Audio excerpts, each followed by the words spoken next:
जुलाई 1954 का वो गर्म दिन। टोक्यो के हानेडा एयरपोर्ट पर सब कुछ सामान्य था। फ्लाइट्स लैंड हो रही थीं और लोग पासपोर्ट हाथ में लिए अपनी बारी का इंतजार कर रहे थे। तभी एक ऐसा शख्स सामने आया जिसने आधुनिक विज्ञान और हमारी हकीकत को एक सवाल बनाकर खड़ा कर दिया। एक ऐसा आदमी जिसका देश इस दुनिया के नक्शे पर था ही नहीं। क्या कोई पैरेलल यूनिवर्स यानी दूसरी दुनिया से हमारी दुनिया में भटकर आ सकता है? आज के इंटरेस्टिंग टॉपिक्स के इस एपिसोड में हम पर्दा उठाएंगे द मैन फ्रॉम टोरेड के उस रहस्य से जो आज 2026 में भी एक अनसुलझी पहेली है।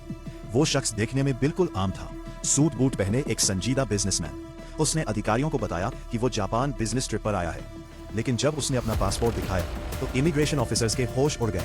पासपोर्ट बिल्कुल असली था, उस पर कई देशों के वैध स्टैंप्स भी थे, लेकिन उस पर देश का नाम लिखा था टोरेड। ऑफिसर्स ने कहा, हमने ऐसे किसी देश का नाम आज तक नहीं सुना।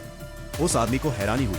उसने दावा किया कि टोरेड एक पुराना देश है जो फ्रांस और स्पेन के बीच बसा है और पिछले हजारों सालों से वहां मौजूद है। जब उस शख्स के सामने दुनिया का नक्शा रखा गया तो उसने तुरंत एक जगह पर उंगली रखी। वो जगह थी एंडोरा। लेकिन जैसे ही उसने देखा कि वहां टोरेड नहीं बल्कि एंडोरा लिखा है, उसके पैरों तले जमीन खिसक गई। वो चिल्लाने लगा कि ये मैप गलत है। उसके पास टोरेड की करेंसी थी, वहां के बाइक के कागजात थे और उसका ड्राइविंग लाइसेंस भी उसी अनजान देश का था। जांच के लिए पुलिस ने उसे एक ऊंचे होटल के 8वें फ्लोर पर बंद कर दिया ताकि अगली सुबह गहराई से पूछताछ की जा सके। कमरे के बाहर 2 हथियारबंद गार्ड्स तैनात थे। कमरे में कोई बालकनी नहीं थी और सिर्फ एक खिड़की थी जो 8वीं मंजिल पर थी, जहां से कूदने का मतलब था सीधा मौत। लेकिन अगली सुबह जो हुआ उसने सबको सुन्न कर दिया। जैसे ही पुलिस ने कमरा खोला, कमरा बिल्कुल खाली था।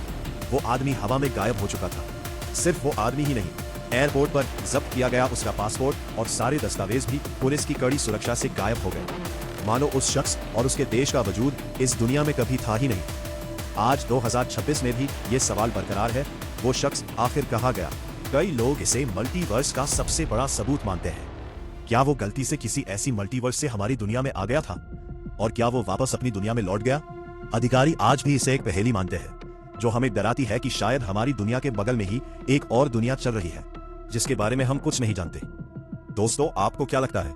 क्या वो वाकई एक टाइम ट्रैवलर था या किसी दूसरी दुनिया का मुसाफिर? कमेंट सेक्शन में अपनी राय जरूर बताएं। अगर आपको ये रहस्यमयी कहानी पसंद आई तो वीडियो को लाइक करें और हमारे चैनल इंटरेस्टिंग टॉपिक्स वीडियोस को सब्सक्राइब करना न भूलें, क्योंकि रहस्य अभी और भी गहरे हैं। मिलते हैं अगले एपिसोड में एक नए अनसुलझे रहस्य के साथ। तब तक के लिए देखते रहिए इंटरेस्टिंग टॉपिक्स।